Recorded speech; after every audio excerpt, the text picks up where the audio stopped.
This is a quick review of the Spyderco Para 3 because we've got enough Para 3 reviews on the internet. So the Spyderco Para 3 is the smaller version of Spyderco's long-standing most popular model, the Paramilitary 2. They shrunk down the handle a little bit, shrunk down the blade a lot, so this is a sub 3-inch blade. We're making the interesting decision to keep it just as thick. 145 thousandths on the blade stock, exact same thickness on the handle scales, so this is really, truly, a shrunk down PM2. That had some positives, but in my opinion, it's got more negatives. And this ends up being a knife that is cool, it's fun, and there's lots of ways to customize it, but I've never really enjoyed using it. So the PM2 here, go through some stats. Blade is 3 inches. This one's the Rec River's Edge Cutlery 10V exclusive. This one is in Maximate. Just under a 3-inch blade. 3.4 ounces, so it's well over an ounce an inch. And again, 145 thousandths on the blade stock. Exact same for this version. There's also the lightweight variant, which I'll talk about briefly, and solve some of the problems with the Para 3, but not all of them. This blade shape works really well on the PM2. I've said before, this blade shape on the PM2, the edge is just always exactly where you want it to be. The way this edge sits a little bit below the pivot, the way the tip sits a little bit below the pivot, it's just a very natural blade shape when you hold it, when you use it. It's just easy to use. And because the way this handle is designed with the squared off flat scales, with a little bit of jimping up here and in the choil, the PM2 is a fantastic knife for a wide range of use cases. In particular, it's one of those knives that the harder you use it, the better it gets in the hand and the better it feels. It's not going to be the sliciest knife in the world because that is relatively thick blade stock at 145 thousandths, but it's so good in the hand that even if you have to push it a little bit more than you would want to in those slicier tasks, those more delicate tasks, it's still going to do the job well, and under heavier tasks, it's great. The Para 3 attempted to basically take the long lines of the PM2 and just squish them. You can see you've got the same curves everywhere, and they're just all closer together. When you put this in the hand, if you don't use the choil, I've got only medium-sized hands, and this is, I can get 4 fingers, but it's a pretty cramped 4 fingers. If I use the choil, I've got plenty of space. But then this notch up here can get 1 finger, maybe 1.5 fingers, and then I've got the hump here, and my last 2 fingers roll over that.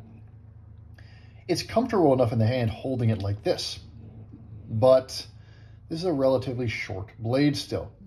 And when I start to push on this knife, you know, the reason that the Para 3 ought to exist, and the reason that you would want to get a Para 3 as opposed to a Para 2, or as opposed to a knife with thinner stock, a slicier 3-inch knife like, you know, Sage, which, spoiler alert, is a model that I significantly prefer, is that you want a sub 3-inch hard use knife. You want something that is this size that you can beat on. And the problem is, the second you try to push this knife hard, this hump here starts to push back on you, and your fingers start to separate. You know, these fingers start to push apart a little bit. And then if this one goes to this side, these fingers get a little cramped, and the whole thing just starts to feel a little awkward. You feel like your hand is fighting to maintain its grip on this blade as you start to push on it. And if you try to choke up a little bit like this, it's the same sort of deal where as the material you're cutting starts to resist, it just feels like you're having to hold on a little too hard to hold on to this blade. And because this blade stock is still 145 thousandths, and you know, it's the Para 2 blade, but shrunk down. But because this is still thick blade stock, it's going to give you the exact same amount of resistance going through material as the PM2, with a lot less leverage on the handle to deal with it. With this handle, you've got your full hand spread out. You've got, you know, lots of place to put it, and you've got lots of leverage over that blade. You don't notice that resistance nearly as much. When your hand is cramped onto the smaller handle, it just feels like more work to cut through stuff. And that is the case with this in any steel you get. And on top of that, it's still thick in the pocket. It's still big in the pocket because you've got a handle that is just as chunky as the PM2s. And like if I look at this in the pocket, it is not that much smaller than the PM2 in the pocket. If I put them right next to each other, this is like an inch shorter than the PM2. But you get a lot less usable blade than the PM2 because that choil is about the same size. Even though the blade is only 0.4 of an inch shorter, it feels much smaller because this choil is taking up much more of the blade than the PM2. So it feels like a bigger compromise than you would expect with not that much of an improvement in pocket space and what feels like a very significant decrease in blade space or in usable blade length. Those are really, I don't need to go into the details. We've gone through the specs here. It's typical Spyderco G10, lightly textured here. The manufacturing is great. It's typical Golden, Colorado. You have light chamfer all the way around. You got a well-finished blade. Great jimping here, great jimping there. A nice full flat grind. You can see the exact same thing on the Maximate version here. And this is a second, by the way. This one is a factory second. You can see that little notch there because it came off center. It centered up pretty nicely, but there was a big batch of Maximate that they screwed up the heat treat, and so there were a lot of centers that came, or seconds that came out of that. A little bit of jimping back here. The compression lock works. Well, actually, I shouldn't use that example because that's why it's a second. The compression lock drops shut nicely, flicks out nicely. It's great. Golden screwed up nothing with the manufacturing here. But in their attempt to make a 3-inch paramilitary 2 and to really just shrink down the design, it ends up feeling surprisingly almost as big in the pocket, surprisingly almost as heavy. It's only half an inch or half an ounce lighter than the PM2. It feels almost as big as the PM2 in the hand, or almost as big as the PM2 in the pocket. It's as difficult as the PM2 to pass through material, with a more ungainly handle, a harder to manage handle. And the problem with the PM2 lightweight is it is lighter because you don't have liners for most of this. So it is quite a bit lighter. This feels much lighter in the pocket. This one has been beaten up quite a bit, doesn't have a pocket clip right now. But it's still, this blade is still 145 thousandths.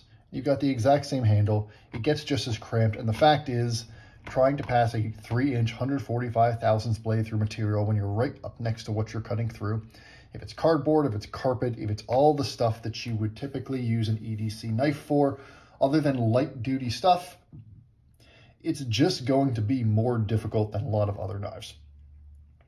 Is the Para 3 a bad knife? No. But there is absolutely no reason that I would want to carry a Para 3 when the Sage exists. There is no reason that I would want to carry a Para 3 when the Native 5 exists. These two knives from Spyderco, unless you really like the compression lock, and frankly, if you really like the compression lock, I don't have it with me here, but you get the version of the Sage with the compression lock, and Tai Chung does a fantastic job with that compression lock. These knives both have thinner stock than the Para 3, and they have stock that is sized properly to a 3-inch blade. These are both about 120 thousandths versus 140 thousandths, and so they pass through material. They're slicier at the edge for your light-duty tasks, and for your heavy-duty to moderate-duty tasks, they pass through material much better than the Para 3 does. And their ergonomics are as good or better, and certainly they feel better in the hand because you have to push through the material less to get the job done. And on top of that, 185 bucks. This one is a little bit more expensive, the particular one I'm looking at here, but the, oh wait, it's right here. There's your Sage 5 compression lock, 150 bucks, $30 cheaper. And this one, I want to say, is around that $150 mark in the lightweight as well. So the Para 3 is also generally going to be more expensive than these other alternatives. If you get this in the G10 version, it ends up being about the same price as the Para 3, but it's still a more capable knife. And so the Para 3 just feels like a solution in search of a problem more than a good knife design. And I find it very difficult to recommend for any practical purpose beyond alternatives that exist even within Spyderco. There is, however, one reason to like the Para 3, and it is a very niche reason, but to some people it's a very important reason, which is customization. There are lots of great aftermarket scales for this. Apply Weapons Tech makes them, Rock Scale Design makes them, RC Blade Works makes them. You can get custom hardware, you can get all sorts of stuff to dress up your Para 3. Flitanium makes them, and you can make your Para 3 your own. There's a rich aftermarket for the Para 3. You can get skinny scales, which solve none of the problems that I have with the ergonomics. In fact, I think they make them worse, but some people think they look cool, where skinny scales basically take this belly and chop it out. But the problem is, no matter how much you customize this, you're still working with a short blade with thick blade stock that's going to be tough to cut through anything.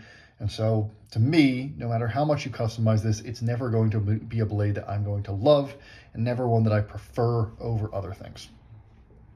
And so that's where I stand on the Para 3. I understand why people like it, because it's cool, it looks badass, you can customize it, which makes it great for Instagram. And a lot of people just like the Paramilitary 2 and just wanted a smaller version and sort of reflexively bought the smaller PM2. But unless you're really bought into this design, if somebody tells me that they want a 3-inch Spyderco, the only people that I would push for a Para 3 are people that have a 3-inch knife law, meaning they cannot carry a knife that is over 3 inches, and they are going to regularly need hard use from that 3-inch knife, which is a dumb thing anyway. And they're willing to deal with the fact that that knife is going to be worse at everything that isn't hard use than a knife that has more reasonable blade stock. I don't think that person actually exists, but if that person did exist, then the Para 3 would be the knife for them. For every normal person with normal person demands, either of these options, if you want Golden Colorado and you're okay with a lockback, get the Native. If you're okay going to Tai Chung and you want that compression lock action, get the Sage. Either of these alternatives are a significantly better knife for virtually any practical purpose than the Para 3. And that doesn't matter if you're talking about the Para 3 in any steel, or if you're talking about the Para 3 lightweight. The blade is just lacking, and that's the end of it. Hope this wasn't a waste of your time. Hope you enjoyed it here, and I will see you again soon.